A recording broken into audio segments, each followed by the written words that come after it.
প্রিয় শিক্ষার্থী বন্ধুরা, আশা করি তোমরা ভালো আছো।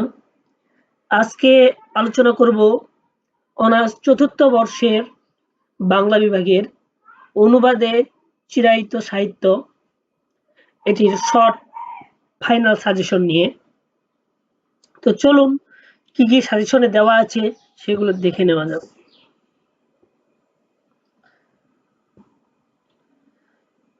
প্রথম প্রশ্ন দেওয়া আছে, মা কোন ধরনের উপন্যাস? 2 নম্বরে আছে ক্রিয়নের পরিচয় দাও। 3 নম্বরে আছে পাবেল কিভাবে শ্রমিকদের নেতা হয়ে ওঠে?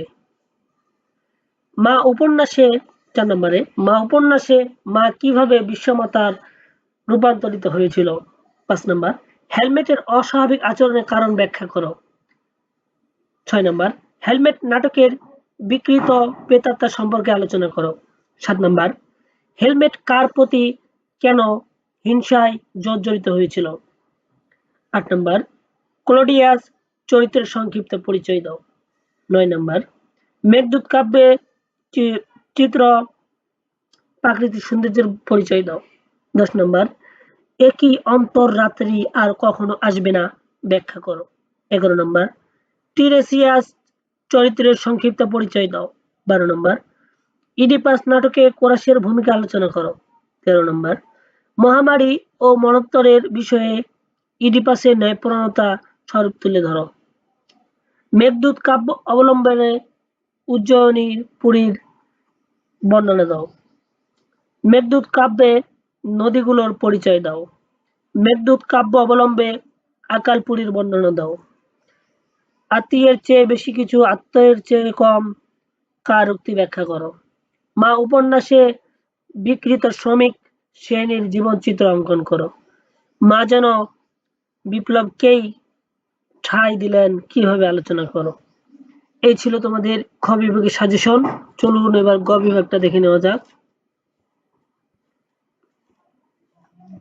গ বিভাগের প্রথম প্রশ্নটি আছে, ইডিপাস নাটকের নাট্যিক দ্বন্দ্ব সৃষ্টিতে সফোক্লিসের কৌতুক বিচার করো। 2 নম্বরে আছে ট্র্যাজেডি হিসাবে ইডিপাস নাটকের সার্থকতা আলোচনা করো। 3 নম্বরে আছে ইডিপাস নাটক অবলম্বনে ইডিপাস চরিত্র বিশ্লেষণ করো।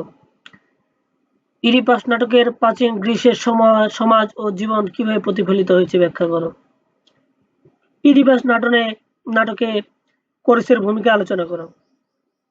মেঘদূত কাব্যের অনুবাদক হিসেবে বুদ্ধদেব বসুর কর্তৃত্ব ও সীমাবদ্ধতা পর্যালোচনা করো। মেঘদূত কাব্যে প্রাচীন ভারতের যে ভূচিত্র অঙ্কিত হয়েছে তা বর্ণনা করো। মেঘদূত কাব্যের শিল্পকর্ম সম্পর্কে প্রবন্ধ লিখো। ট্র্যাজেডি হিসেবে হেলমেট নাটকের সার্থকতা বিচার করো। হেলমেট নাটক অবলম্বে ওফিলিয়ার বেদনাদীর্ণ জীবনের চিত্র উপস্থাপন করো। হেলমেট নাটকের অতি প্রাকৃতিক ভূমিকা আলোচনা করো।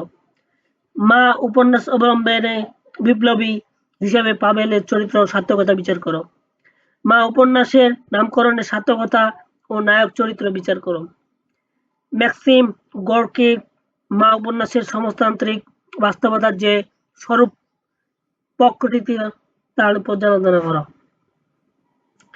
যে আত্মার নতুন করে জন্ম হয়েছে তাকে মারতে পারবে না ওরা, মায়ের এই সংলাপটি তাৎপর্য ব্যাখ্যা করো। এই ছিল তোমাদের বড় প্রশ্নগুলো। তোমরা চ্যানেলটি সাবস্ক্রাইব করে রাখো পরবর্তী সাজেশন পেতে।